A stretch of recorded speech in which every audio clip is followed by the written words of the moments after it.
Nah, pada hari ini saya ingin berbicara tentang watch and pray. Ada satu kebenaran yang tiba-tiba Tuhan taruh di hati saya dan saya mau bagikan buat setiap kita. Watch and pray, berjaga-jaga dan berdoa. Satu hal yang luar biasa, Alkitab selalu menghubungkan antara berjaga-jaga dan berdoa. Jadi doa merupakan sarana untuk kita bisa berjaga-jaga. Jadi kita bisa berjaga-jaga dan berjaga-jaganya di dalam doa. Nah, kita mau lihat dulu apa sih arti berjaga-jaga.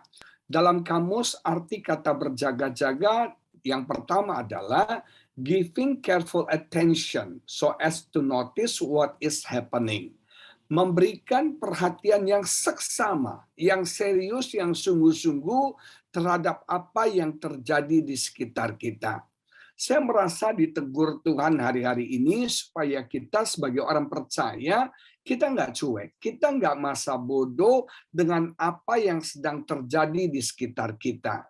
Kalau kita melihat apa yang sedang terjadi, Tuhan bisa berbicara loh melalui semua keadaan, melalui semua kejadian-kejadian yang terjadi di sekitar kita.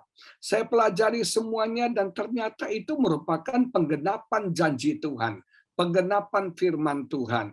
Kita sadar kalau kita memperhatikan peta zaman, kalau kita memperhatikan tanda-tanda zaman, kita sedang ada di bagian yang terakhir daripada akhir zaman. Kalau kita umpamakan seperti sebuah novel, kita sedang ada di chapter, di bab yang terakhir. Kalau kita umpamakan zaman ini seperti sebuah sinetron, seperti sebuah film seri, kita sedang ada di seri yang terakhir. Kalau kita perhatikan kedatangan Yesus sudah semakin dekat.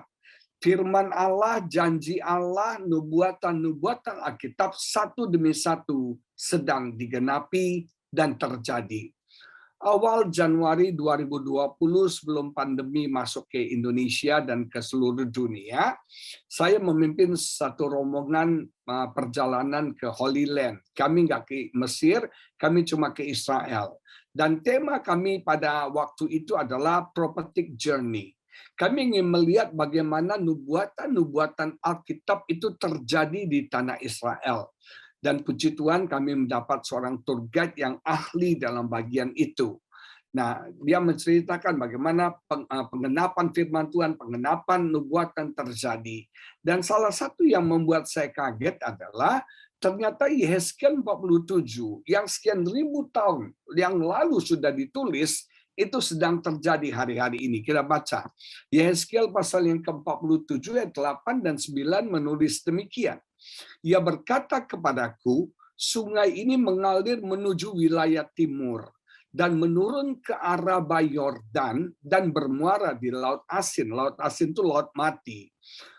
Air yang mengandung banyak garam dan air itu menjadi tawar. Laut Asin adalah laut yang paling asin di muka bumi ini, yang kadar garamnya paling tinggi karena dia adalah dataran yang paling rendah di bumi ini.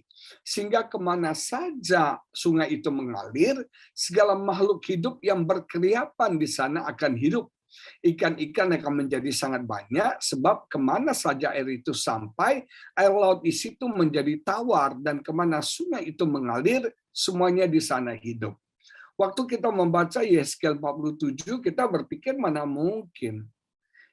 Laut asin, laut mati adalah laut yang kadar garamnya sangat tinggi. Tidak ada satu makhluk pun yang bisa hidup di sana. Tidak ada satu ikan pun yang bisa hidup di sana. Kita pun kalau mau berendam di sana cuma boleh 15-20 menit. Nggak boleh kelamaan juga. Nanti jadi kecil. Pak Yongki jadi bisa jadi kayak bayi nanti kan. Nah, saudara sekalian, itu kadar garamnya sangat tinggi, tapi untuk kecantikan, untuk kosmetik itu bagus banget. Nah, Bapak Ibu Saudara sekalian, nggak mungkin di laut mati itu ada ikan berkeriapan. Nggak mungkin laut mati itu jadi tawar, nggak mungkin. Tapi Tuhan itu, bagi Tuhan tidak ada yang tidak mungkin. Tidak ada yang mustahil. Apapun yang difirmankan pasti terjadi. Sekalipun itu sulit, sekalipun itu tidak mungkin. Apa yang terjadi? Terjadi hujan yang lebat satu hari di Israel. Dan kita tahu Israel kan daerah gurun ya, daerah kering. Hujan itu jarang sekali. Tapi ini hujannya sangat-sangat lebat sampai Israel itu banjir, Bapak Ibu Saudara sekalian. Kalau Jakarta banjir mah udah langganan ya. Tapi ini kalau Israel banjir itu tuh mukjizat banget. Nggak mungkin Israel tuh banjir. Tapi Israel banjir akibatnya airnya begitu melimpah ruah turun. Dan turunlah ke dataran yang paling rendah yaitu Laut Mati. Apa yang terjadi pasca banjir itu? Silakan gambarnya. Itu timbul sinkhole. Timbul lubang-lubang, ada kecil, ada besar di sekitar Laut Merah. Timbul lubang-lubang begitu, Bapak Ibu Saudara sekalian. Dan satu hal yang luar biasa, air hujan yang tawar itu masuk di sinkhole itu. Memenuhi sinkhole itu, dan tidak tahu dari mana ternyata sinkhole itu sudah berisi banyak jenis ikan. Berisi banyak jenis ikan. Para ilmuwan pun kaget. Ternyata sinkhole itu isinya air tawar dan di situ banyak ikan berkeriapan. Bapak Ibu Saudara sekalian, bagi Allah tidak ada yang mustahil. Apapun yang dinubuatkan, apapun yang difirmankan, ya dan amin. Makanya kita orang Kristen harus pegang janji Tuhan. He is not a liar. Dia bukan pendusta, dia bukan pembohong. Apapun yang dia firmankan pasti terjadi. Kita menubuatkan, contoh yang paling gampang, Yesus akan dilahirkan di Bethlehem. Sementara Maria orang Nazaret. Nggak mungkin orang Nazaret melahirkan di Bethlehem. Nggak mungkin. Tapi Tuhan bisa pakai, Bapak Ibu Saudara sekalian, Kaisar Agustus iseng. Dia iseng, dia buat sensus. Kenapa saya bilang ini iseng? Kan ini sensus yang pertama kali dan terakhir kali. Ya udah sekali itu aja dia lakukan sensus. Ini caranya Tuhan membuat Yusuf dan Maria kembali ke Bethlehem. Dan ketika sampai di Bethlehem adalah waktunya Yesus untuk lahir. Hebat ya. Apapun yang firman Tuhan janjikan, ya dan amin. Makanya pegang firman Tuhan. Engkau bilang, nggak mungkin Pak. Nggak mungkin terjadi. Ini masa susah. Nggak mungkin kita diberkati. Ini lagi krisis Pak. Nggak mungkin saya sukses. Bagi Tuhan tidak ada yang mustahil. Apapun yang dia firmankan, dia sanggup genapi dalam hidup kita. Apapun yang dia janjikan, pasti terjadi bagi setiap kita. Dia tidak cuma berfirman, tapi dia menggenapi firman-Nya kepada setiap kita. Hari-hari ini kita harus berjaga-jaga dan berdoa. Melihat situasi keadaan zaman ini kita harus peka. Kita harus mengerti kita ada di jam berapa sekarang. Dan itu membuat saya awake, saya sadar, saya bangun dalam kehidupan saya supaya kita berjaga-jaga. Kita nggak tahu kapan waktunya. Nobody knows, tidak ada yang tahu Bapak Ibu Saudara sekalian. Hanya Bapa di surga yang tahu. Banyak orang penasaran, orang tanya, Pak, kira-kira Yesus datang kapan sih Pak? Jawabannya, mau tahu, I don't know Bapak Ibu Saudara sekalian. Nah, yang kedua, kata berjaga-jaga artinya adalah be prepared for something that might happen. Atau mungkin dalam bahasa Indonesia disebut bersiap-siap sebelum sesuatu terjadi. Antisipasi. Ternyata kita berdoa itu membuat kita bisa mengantisipasi, bisa siap sebelum sesuatu terjadi. Kenapa kita perlu antisipasi? Karena ada banyak hal yang terjadi dalam hidup kita tiba-tiba. Banyak hal terjadi dalam hidup kita suddenly, sekonyong-konyong. Kita nggak pernah duga, kita nggak pernah kira, kita nggak pernah perhitungkan, kita nggak pernah predik sama sekali apa yang sedang terjadi dalam hidup kita, baik ataupun buruk. Ada banyak hal yang kita nggak duga bisa terjadi dalam hidup kita. Satu hari Yesus bertolak ke seberang, ke Gerasa, mengajak murid-muridnya naik kapal. Danau Galilea adalah danau yang sangat teduh biasanya. Dan mereka nelayan yang sudah biasa untuk bekerja di Danau Galilea. Tiba-tiba dikatakan datang angin topan yang sangat dahsyat. Dalam bahasa Inggris bagus banget, the great tempest, bukan cuma badai. This is a great tempest, satu badai yang sangat dahsyat. Seorang ahli Alkitab membahas itu kemungkinan adalah ada earthquake, ada gempa bumi di bawah laut sehingga akhirnya naik airnya, saudara sekalian, seperti tsunami begitu. Bayangkan satu badai, satu goncangan yang sangat dahsyat dan kapal mereka hampir tenggelam. Itu datangnya tiba-tiba. Itu datangnya sekonyong-konyong. Nggak pernah duga, nggak pernah kira, makanya murid-murid itu panik. Nah, Bapak Ibu Saudara sekalian, masalah yang kita alami datangnya tiba-tiba, datangnya sekonyong-konyong. Saya nggak pernah menduga bahwa saya akan mengalami gagal ginjal. Saya nggak pernah menduga bahwa ginjal saya akan bocor. Itu waktu pulang dari Amerika loh. Waktu saya mau ke Amerika, tensi saya tinggi. Pak Yongki masih ingat ya? Tensi saya tinggi, nggak turun-turun. Akhirnya waktu saya di airport Cengkareng, mau berangkat ke Dubai, terus transit Dubai mau ke Amerika. Waktu itu saya saya khawatir karena muka saya merah. Jadi di airport Cengkareng saya sempat dicek tensi saya agak tinggi dan kemudian dokter bilang nggak apa-apa bisa terbang, saya dikasih obat untuk menenangkan diri. Transit di Dubai saya masih ingat saya naik Emirates waktu itu di delay karena waktu itu badai salju di New York. Aduh, I miss the snow in New York ya. Badai salju di New York, akhirnya kami delay. Nah, saya terpaksa istirahat di Dubai dan kemudian akhirnya terbang ke New York. Nah, sampai di New York, puji Tuhan bisa pelayanan. Waktu di villa saya sempat mau khotbah, mau ke mimbar saya jatuh di tengah perjalanan. Nah, istri saya udah khawatir sekali. Begitu pulang dari Amerika, berapa minggu kemudian saya masuk rumah sakit. Ternyata tensi saya nggak turun-turun dan ginjal saya bocor. Saya nggak pernah duga, saya nggak pernah kira, bayangin ya, pendeta mirip Vincenzo gini ya, mirip Hyun Bin, mirip Sun Jong Ki, itu ginjal bocor. Wow, gimana ini ceritanya kan? Nah, saya mau beritahu Bapak Ibu, sekonyong-konyong tiba-tiba saya punya teman, dia lagi doa, ada doa puasa di satu tempat, dia naik mobil. Begitu selesai doa puasa, bukan dapat berkat, mobilnya hilang, Bapak Ibu Saudara sekalian. Sekonyong-konyong, tiba-tiba, nggak diduga, nggak disangka, nggak dikira. Saya punya teman liburan ke Eropa, dia ke Italia dan sekitarnya, udah belanja banyak barang, mau pindah kota. Waktu pindah kota, dia sewa mobil, waktu itu si suaminya bilang, kita check-in hotel dulu. Istri bilang, nggak usah, kita langsung shopping, kita langsung jalan. Akhirnya mereka jalan, nggak tahu mereka parkir di mana.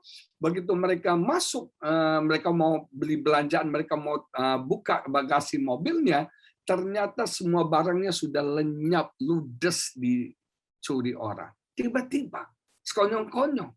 Sekonyong-konyong, semua barang, cuma ada tinggal baju yang ada dipakai aja. Semua hilang. Bahkan coklat-coklat yang dibeli oleh-oleh, semua hilang, Bapak Ibu Saudara sekalian.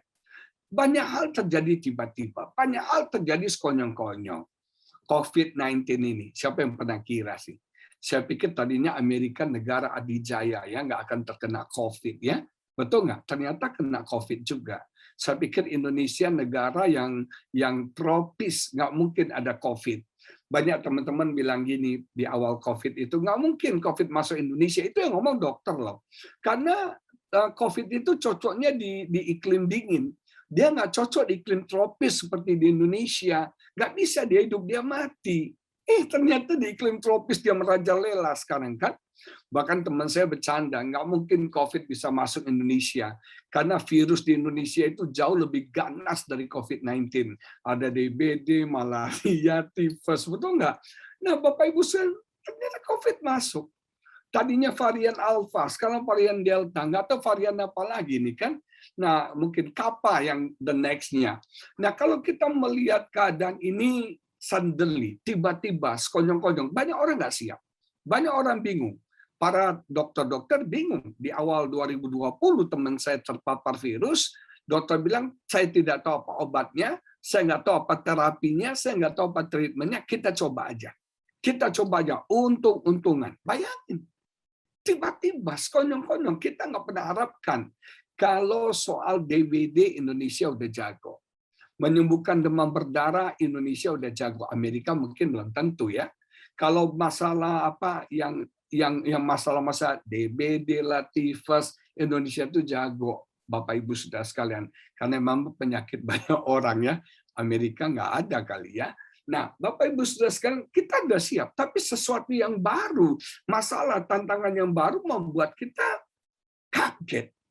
Nah, Alkitab berkata, be prepared. Kita harus siap sebelum segala sesuatu terjadi. Artinya apa?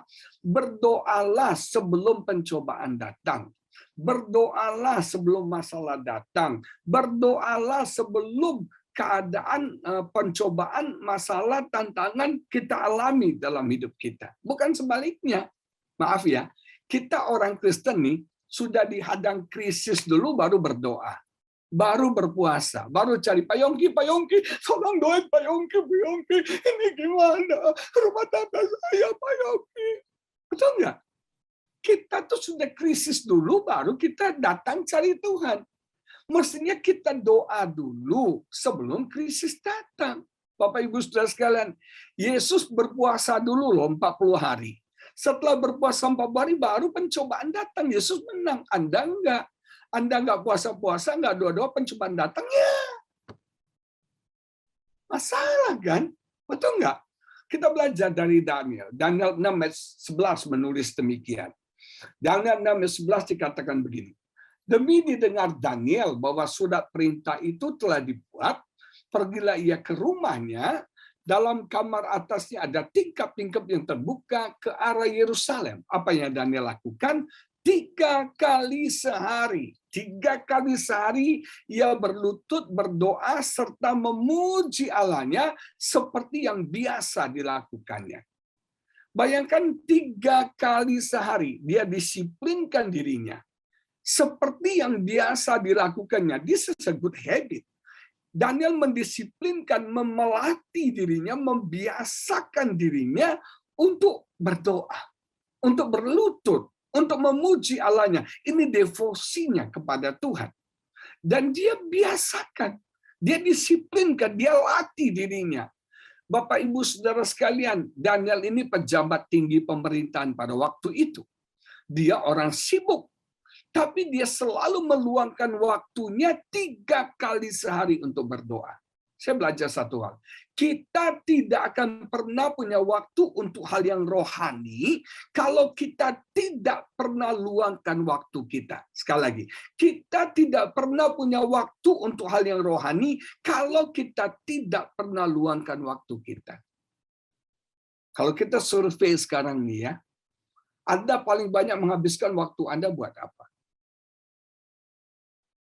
Kita semua di generasi yang hidup di tahun 2021 ini, kita paling banyak menghabiskan waktu kita untuk apa? Untuk ini, Bapak Ibu Saudara sekalian, gadget.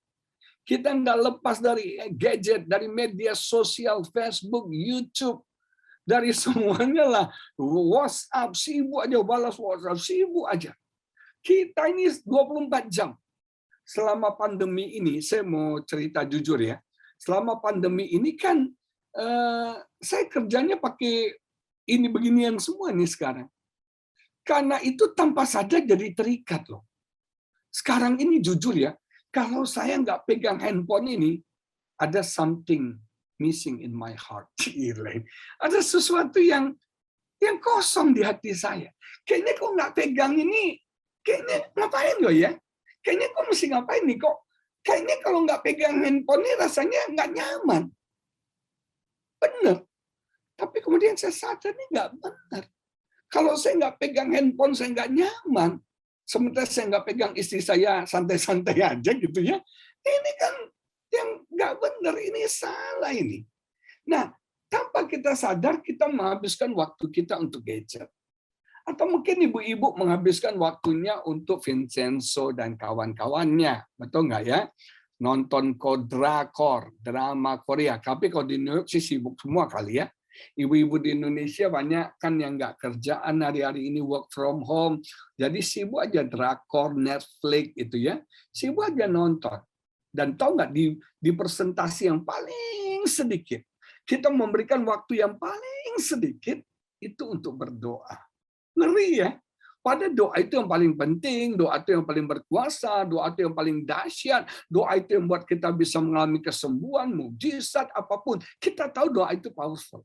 Tapi kita ironis yang memberikan waktu yang sangat sedikit sekali untuk doa.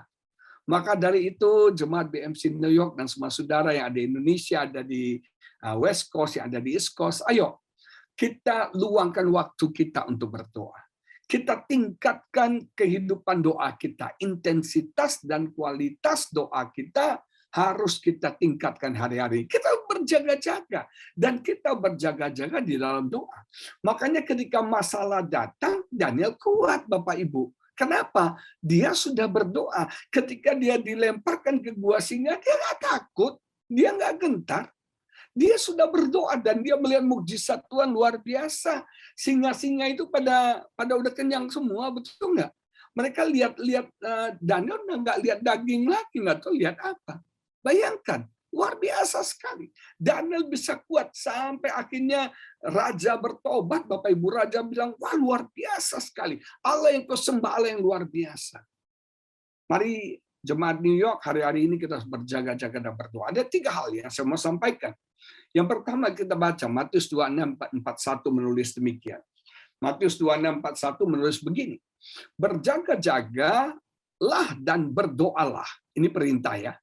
Ini perintah adalah berjaga-jagalah dan berdoalah supaya kamu jangan jatuh ke dalam pencobaan. Roh memang penurut, tapi daging lemah. Roh penurut, daging lemah. Ayat ini diucapkan Yesus di Taman Getsemani. Taman Getsemani adalah momen agony bagi Yesus.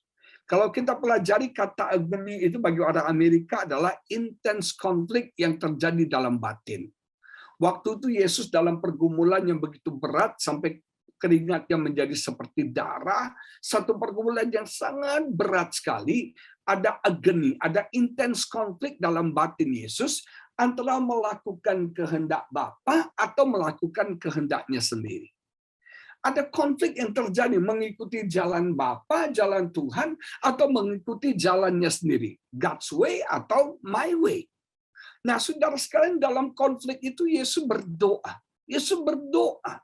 Sampai akhirnya Yesus berkata, bukan kehendakku yang jadi, tapi kehendakmu yang jadi. Nah, Yesus katakan supaya kamu jangan jatuh dalam pencobaan. Pencobaan apa yang dimaksud di sini? Yaitu konflik antara daging dan roh di dalam setiap kita. Dalam batin kita ada pergumulan yang besar yang terjadi antara daging kita dan roh kita. Karena keinginan daging dan keinginan roh itu bertentangan. Tidak pernah sama, selalu berlawanan antara keinginan daging dan keinginan roh. Roh itu maunya sabar. Sabar, roh itu bisa sabar. Tapi daging maunya emosi, maunya marah. Roh itu sukanya mengampuni, melupakan kesalahan. Daging itu maunya sakit hati, dendam, benci. Betul nggak? Ketika satu hari kita tergerak untuk mengampuni seseorang, tiba-tiba daging kita bilang, ngapain? Ngapain mengampuni orang jahat ke dia? Orang ke dia nggak akan bisa berubah. Ngapain? Betul nggak? Daging ini berontak. Daging ini nggak suka, Bapak Ibu saudara sekalian, taat sama roh. Roh itu maunya lemah lembut. Daging ini maunya yang kasar, asal ngomong aja. Roh itu maunya berdoa. Daging itu lebih memilih nonton drama Korea. Betul nggak? Roh ingin sesuatu yang benar, tapi daging selalu ingin yang jahat. Sampai Paulus katakan, aku ini manusia celaka. Aku ingin melakukan yang baik, yang benar, yang Tuhan mau. Tapi aku selalu kalah, selalu jatuh. Karena apa? Masalah daging. Daging dan roh ini berontak. Dan jujur, dulu yang menang bagi saya selalu daging. Saya mau sabar. Saya mau sabar nih. Tapi begitu terpancing, marah. Ya kan? Saya udah mau ngampuni, tiba-tiba timbul sakit hati lagi. Tapi sekarang saya mengerti. Bagaimana caranya supaya daging kalah, roh kita kuat. Caranya berjaga-jaga dan berdoa. Dengan kita berdoa, roh kita jadi kuat. Dan karena roh kita jadi kuat, daging ini akan kalah, Bapak Ibu saudara sekalian. Kita akan jadi manusia yang rohani. Caranya apa? Dengan berdoa. Kalau Anda tidak berdoa banyak, Anda kurang berdoa, daging ini dominan. Betul nggak? Cobalah. Anda bangun pagi, Anda hari ini nggak berdoa, pasti hari ini uring-uringan, marah-marah, kesel-kesel, jengkel-jengkel, dongkol-dongkol, daging yang berkuasa. Tapi kalau Anda doa dengan luar biasa, maka roh Anda akan menang. Anda penuh sukacita, penuh damai sejahtera, Anda bisa bergembira sepanjang hari ini. Satu hari saya diundang pelayanan oleh sebuah gereja kecil di Jakarta. Gereja kecil, tempatnya kecil, daerahnya juga daerah bukan elit, Saya diundang khotbah 1 kali di sana, hari Minggu. Ini berapa tahun yang lalu. Nah, di waktu yang sama saya diundang sebuah gereja di daerah Jawa Tengah. Ini gereja besar, kebaktiannya 6 kali, dan jujur, love gift-nya 1 kali ibadah besar. Ini gereja kecil, dikit, tipis. Ini sudah 1 kali ibadah besar, 6 kali ibadah. Saya doa dong sebagai pendeta, Tuhan mau pilih yang di Jakarta apa yang di Jogja. Kalau Bapak Ibu jadi saya pilih yang mana coba? Pak Yongki pilih yang mana? Jakarta apa Jogja? Atau Jawa Tengah? Ini Jogja. Mau pilih yang mana nih, Jawa Tengah apa Jakarta? Waktu saya berdoa, tiba-tiba Roh Kudus bilang, pilih yang di Jakarta. Daging saya ingin yang di Jawa Tengah, ingin yang di Jogja, Bapak Ibu. Ingin di situ 6 kali ibadah. Wakeh, tebel, ya kan? Daging saya mau yang di sana, tapi roh mau yang di sini. Bergumul, sini sana, sini sana, sini sana. Oh, daging roh, daging roh, daging roh. Akhirnya saya tunduk, saya bilang, Tuhan, saya ikuti suara roh. Saya ikuti tuntunan roh. Saya ingat gini, ingat ya, waktu Kain sebelum membunuh Habel, Tuhan udah bicara loh sama Kain. Wadah nggak? Tuhan udah peringatkan Kain. Kain, kenapa mukamu muram? Mukamu merah?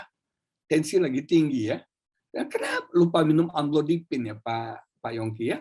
Nah, saudara bayangkan, kenapa mukamu merah? Kenapa kau muram?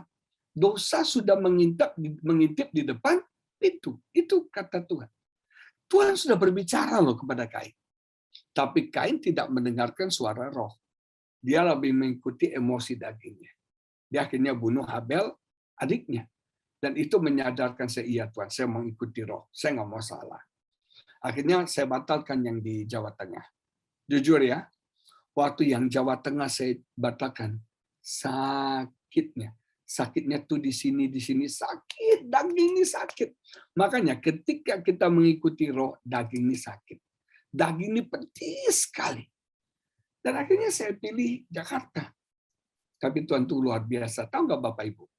Hari itu di Jogja, di Jawa Tengah, itu terjadi gempa bumi yang sangat dahsyat. Dari Bantul itu semua bangunan runtuh, banyak orang yang jadi korban.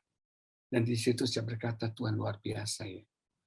Kalau saya pergi ke sana, saya jangan-jangan bisa jadi korban gempa. Dan tidak bisa khotbah juga. Nggak bisa pelayanan juga. Gereja tutup hari itu. Dan Tuhan tahu yang terbaik buat kita. Makanya jangan jatuh dalam pencobaan. Antara roh dan daging. Roh kita akan kuat kalau kita berdoa. Berjaga-jaga dan berdoa. Saya sering kasih pertanyaan. Kalau anjing hitam sama anjing putih diadu, yang menang yang mana?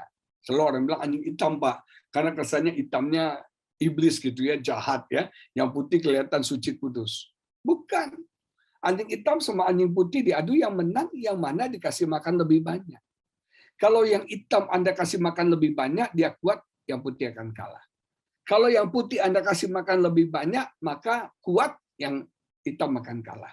Kalau rohmu kau beri makan terus dengan luar biasa, bersekutu dengan Tuhan, menyembah Tuhan, dagingmu akan lemah, dagingmu akan kalah, dan kau akan menang. Nama Tuhan dipermuliakan. Amin. Yang pertama, berjaga-jaga dan berdoalah supaya kita tidak jatuh ke dalam pencobaan. Daging ini maunya berontak, roh tuh maunya taat. Makanya Yesus berkata, bukan kehendakku yang jadi, tapi kehendakmu yang jadi. Kita akan bisa mengampuni, kita akan bisa sabar, kita akan bisa hidup benar. Kenapa? Roh kita kuat. Yang kedua, kita baca Lukas 21 ayat 36 menulis demikian. Lukas pasal 21 ayat 36, berjaga-jagalah senantiasa sambil berdoa, supaya kamu beroleh kekuatan untuk luput dari semua yang akan terjadi. Itu yang pertama. Yang kedua, supaya kamu tahan berdiri di hadapan Anak Manusia. Lukas 21, Yesus mengajarkan murid-muridnya tentang tanda akhir zaman, tanda zaman akhir, tanda kedatangannya yang kedua kali. Ditulis di sana, saya baca sepintas saja, bahwa akan tampil nabi-nabi palsu, mesias-mesial palsu, guru-guru palsu. Dan ini kan sedang ada sekarang. Nabi-nabi palsu dengan nubuatan palsu, penglihatan palsu. Bapak Ibu, YouTube ini ada bahayanya. Kadang dengan kita masuk di YouTube, kita masuk di dunia tanpa batas. Kita bisa browsing pendeta mana saja. Bahkan pendeta di kampung istri saya yang nun jauh di sana, itu pun punya YouTube sekarang. Keren nggak tuh? Nah, Bapak Ibu, semua orang-orang awam pun bisa bernubuat lah. Satu hari istri saya buka satu YouTube, seorang ibu-ibu. Itu ibu tuh setiap hari ada nubuatan, setiap hari ada penglihatan. Saya berpikir kok nubuatan penglihatan tuh receh banget ya. Tiap hari ada nubuatan, tiap hari ada penglihatan. Dan jujur ya, orang Indo tuh suka nubuatan penglihatan. Betul nggak? Halo? Suka ada mimpi apa nih, ada penglihatan apa nih. Bahaya tahun 2022, akan ada kecelakaan besar terjadi atas bumi ini. Akan ada api dari surga membakar kota New York. Gitu. Orang seneng tuh yang begitu-gituan kan. Betul nggak? Kita suka membuat penglihatan. Kalau nggak terjadi, tinggal bilang aja, oh kita udah doa. Betul nggak? Doa, kita udah doa supaya Tuhan tahankan murkanya, apinya nggak jadi turun. Kita kan gampang, pendeta-pendeta kan gampang gitu ya Pak Yongki ya. Udah ketahuan kan dia punya itunya. Nah Bapak Ibu sekarang nabi palsu sedang muncul di mana-mana sekarang. Penglihatan palsu, pengajaran palsu yang memelintirkan firman Tuhan. Jadi sekarang jemaat BMC New York, kan Anda harus berakar dalam kebenaran. Anda harus berakar di dalam firman. Saya ngeri loh. Sekarang di YouTube yang khotbah, yang kasih penglihatan, yang kasih nubuatan, orang-orang yang nggak ada dasar teologinya sama sekali. Sampai kita berpikir, apa Tuhan seperti itu ya? Tapi sayangnya viral banget Bapak Ibu. Nah, kita harus berakar pada firman, berakar kepada kebenaran. Kita bisa tahu ini nabi palsu, guru palsu. Kalau kita ngerti yang benar, kebenaran itu bilang apa? Iblis itu kan mau melintir firman. Firman itu dipelintir dikit aja. Betul nggak? Iblis bilang, Hawa, bukankah Tuhan bilang, semua buah pohon dalam taman ini jangan kamu makan. Tuhan nggak bilang loh, jangan dimakan. Tuhan bilang, boleh dimakan. Dipelintir kan? Kata boleh, jangan kan? Iblis itu selalu begitu. Tuhan bilang jangan, dia bilang boleh. Tuhan bilang boleh, dia bilang jangan. Dipelintir. Nah, nabi-nabi palsu itu memelintir firman. Ada tuh di Surabaya tuh ibu-ibu, dia seorang nabiah gitu ya. Dia naksir satu berondong pemain musik di tempat pelayanan dia. Dia nubuatin loh. Dia bilang, kita ini jodoh dari Tuhan. Istrimu bukan jodoh dari Tuhan. Suamiku juga bukan jodoh dari Tuhan. Kita harus menikah. Gobloknya tuh si pemain musiknya. Dia ceraikan istrinya, kawin sama enci-enci ini, ayah ini. Bayangin, ini termakan dengan penglihatan. Termakan dengan nubuatan. Markus 12 ayat 24 menulis begini. Kamu sesat karena kamu tidak mengerti kitab suci maupun kuasa Allah. Kenapa Anda tersesat? Kenapa orang suka dengan nubuatan-nubuatan sesuatu yang akan terjadi? Orang tuh curious, orang tuh penasaran mau tahu. Nah, kita harus ngerti kebenaran, ngerti firman supaya kita tidak disesatkan. Terus dikatakan lagi, Yesus katakan, bangsa akan bangkit melawan bangsa. Ini sedang terjadi ya. Sempat konflik antara Amerika dengan China. Udah beres belum nih? Amerika dengan China soal Huawei dan segalanya. Terus sekarang Afghanistan lagi ribut ya. Di mana-mana nih sekarang berita perang, isu bangsa bangkit melawan bangsa, pemberontakan terjadi. Pemberontakan dalam keluarga, anak-anak berontak, semua orang tua luar biasa sekali. Anak-anak susah ditaklukkan, susah ditundukkan, pemberontakan di bangsa. Di Indonesia juga begitu. Kaum oposisi ngomong seenaknya. Kemarin Pak Jokowi di sidang MPR 17 Agustus itu kan pakai baju badminton, itu pun diledekin habis loh. Dihina-hina. Sekarang Bu Mega tampil, kasihan Pak Jokowi. Dihina terus, dibilang ini, dibilang itu, dibilang ini. Orang tuh semuanya sampai ada satu tag yang sempat ini turunkan Jokowi. Itu kan jahat banget. Dan itu adalah firman Tuhan, pemberontakan terjadi. Kita melihat dan dalam Lukas 21 dikatakan hari-hari ini akan ada orang-orang yang takut, ngeri, cemas, bahkan banyak orang yang mati karena ketakutan. Gara-gara virus ini kan kita mati ketakutan. Takut, hati-hati banget. Orang ketakutan semuanya luar biasa. Karena virus Alpha, Delta ini itu nyebarnya cepat sekali. Makanya klaster yang paling banyak sekarang terjadi di Indonesia adalah klaster keluarga. Dalam salah satu terjemahan bahasa Inggris dikatakan coming horrors. Ada horor yang mengerikan yang akan datang. Dan orang akan menjadi takut dan gentar. Tapi apa hal yang luar biasa, Tuhan katakan tadi dalam ayat yang kita baca, semuanya akan terjadi. Semua ini akan terjadi, tetapi kamu akan beroleh kekuatan untuk luput dari semuanya itu. Kalau kita berjaga-jaga dan berdoa, kita akan beroleh kekuatan dan kita akan luput dari semua itu, Bapak Ibu Saudara sekalian. Tuhan akan menjagai kita, Tuhan akan menolong kita, dan kita akan kuat menghadapi hari-hari ke depan kita.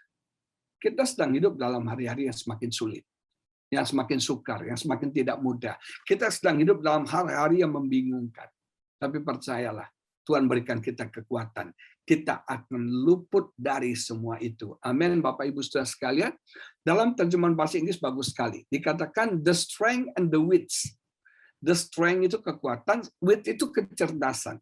Tuhan tidak cuma memberikan kita kekuatan, tapi Tuhan juga memberikan kita kecerdasan menghadapi hari ke depan kita. Kita sedang ada di musim yang baru. Semuanya berubah, semuanya diriset oleh Tuhan. Semuanya berubah semuanya. Pelayanan kita berubah, bisnis berubah, sekarang semuanya berubah. Nah, percayalah di musim yang baru ini ada berkat yang baru. Ada berkat yang baru, tapi dengan cara yang baru. Dengar, ada berkat yang baru dengan cara yang baru. Berapa minggu lalu saya terima satu paket, satu box besar, dikirim oleh seseorang. Saya pikir siapa ya? Nggak ada yang kasih tanya alamat, nggak ada siapa yang kirim. Waktu dibuka, tahu nggak? Ternyata bakmi.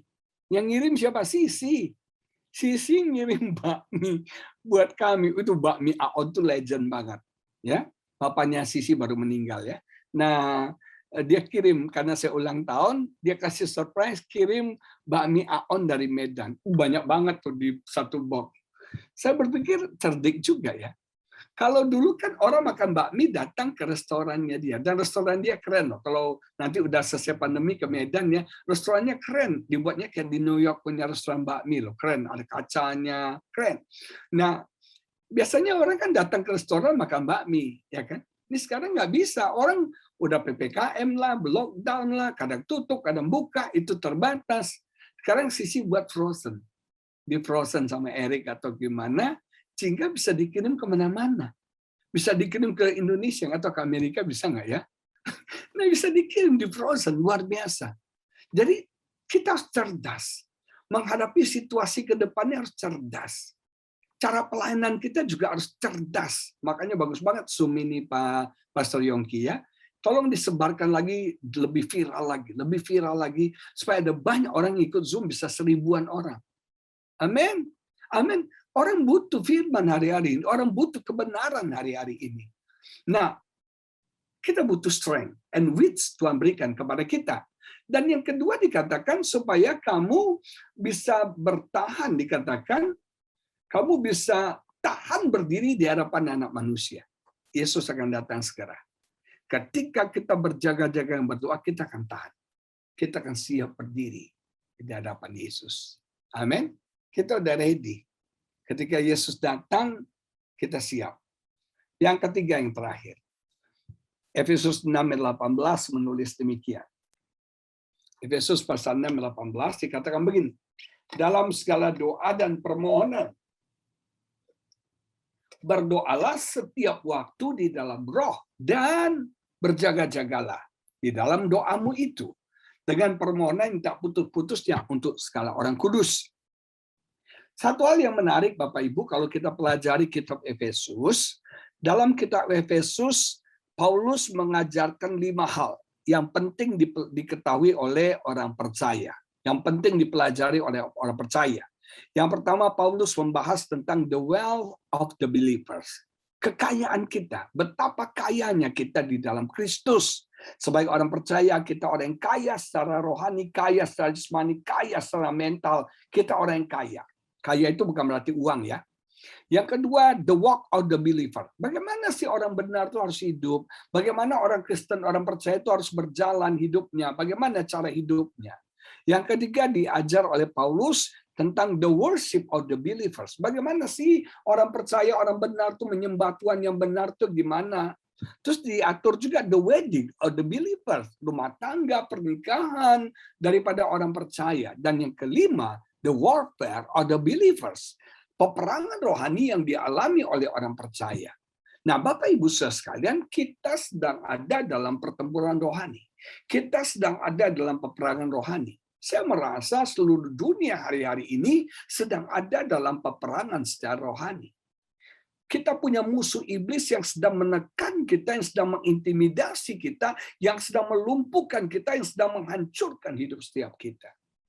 Waktu COVID ini merebak ke seluruh dunia, ada orang tanya sama saya, Pak, ini COVID ini serius nggak sih, Pak? Saya bilang serius lah. Kalau yang jahat, yang kotor sama yang benar tutup pada saat bersamaan, itu kan serius ya.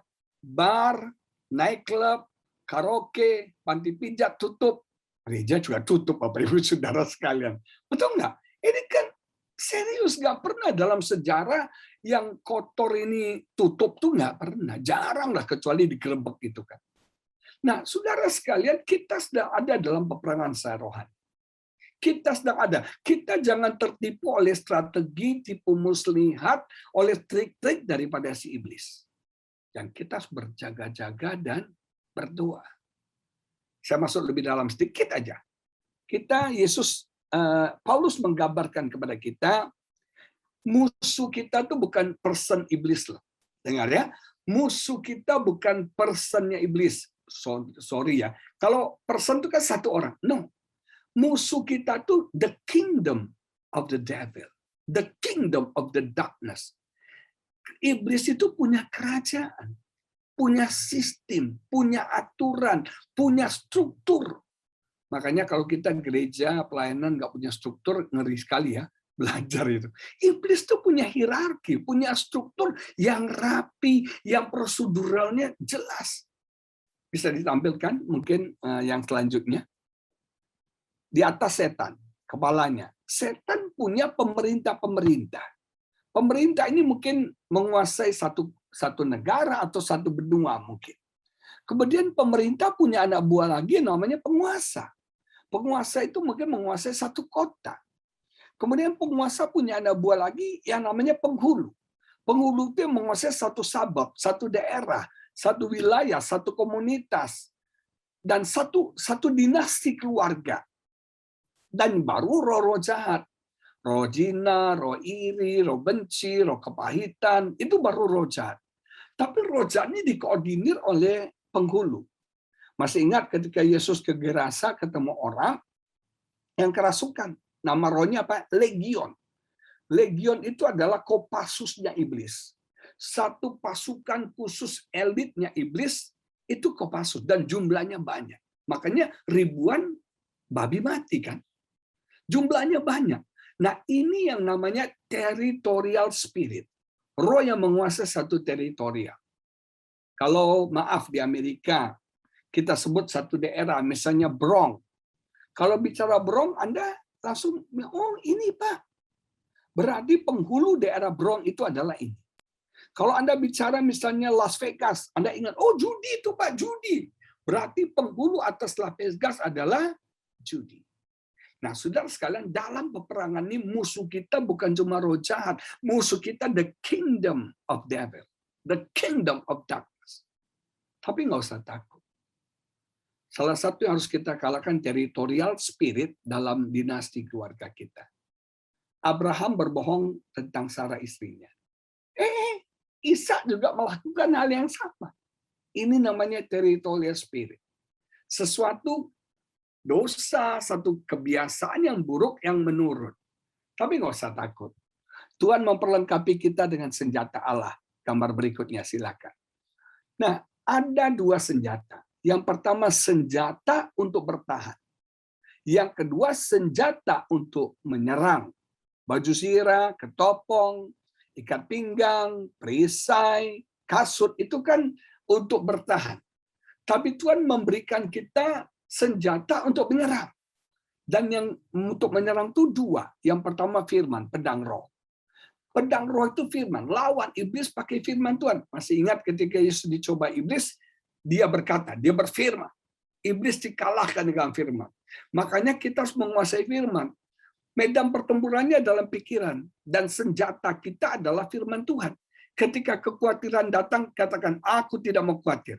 Aku menyerahkan kekhawatiranku kepada Tuhan.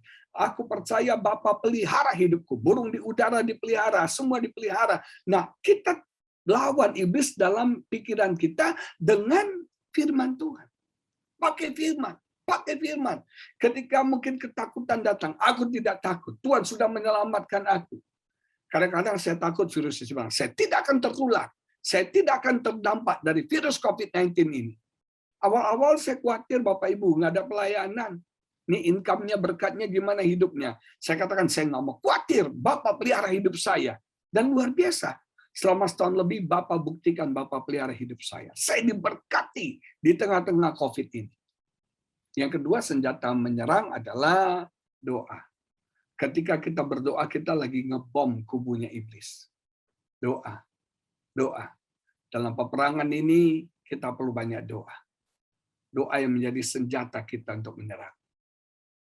Dan Alkitab berkata, Efesus 6 tadi di bawahnya berkata, supaya kita berdiri setelah peperangan usai. Gambar terakhir. Saya berdoa semua jemaat di MC New York.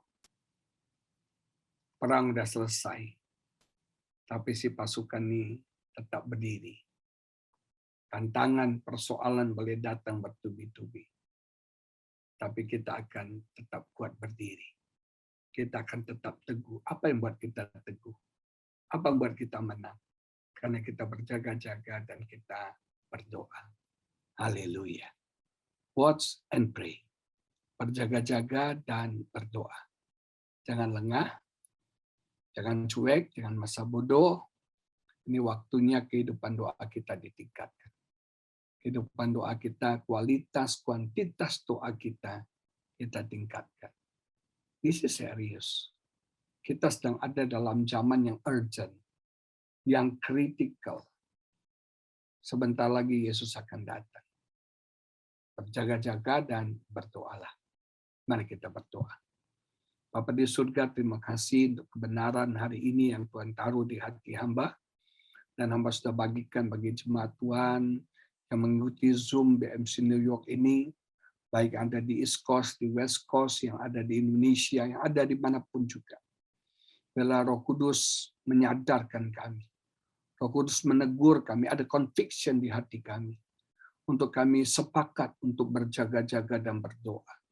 Supaya kami membangun benteng doa kami, kehidupan doa kami lebih dan lebih dan lebih lagi apa-apa. Karena kami tahu kami bisa jatuh dalam pencobaan. Karena daging ini begitu lemah Tuhan. Dan kami mau kuatkan roh kami. Supaya kami menang ya Bapa di hari-hari ini. Kami mau berjaga-jaga dan berdoa supaya kami beroleh kekuatan, kecerdasan. Untuk bisa luput dari semua yang akan terjadi di sekitar kami. Untuk kami tahan berdiri ketika anak manusia datang untuk yang kedua kalinya. Dan ajar kami untuk berjaga-jaga dan berdoa dalam peperangan rohani. Mungkin iblis sedang menyerang hidup kami. Iblis sedang menyerang rumah tangga kami. Iblis sedang memporak-porandakan bisnis pekerjaan kami. Iblis sedang mengganggu, merongrong hidup kami. Mengintimidasi, menekan kami. Kami mau berdoa dan kami tahu kami punya senjata. Yaitu firman dan doa. Dan kami mau pakai itu ya Bapa. Dan kami akan melihat kemenangan Tuhan berikan bagi setiap kami. Berkati setiap jemaat-Mu Tuhan, apapun beban pergumulan mereka. Tuhan memberikan jalan keluar dan kemenangan yang luar biasa. Oh, berkati Pastor Yongki, Bu Yongki, berkati semua jemaat Tuhan. Di dalam nama Yesus kami berdoa, haleluya. Amin. Amin. Amin.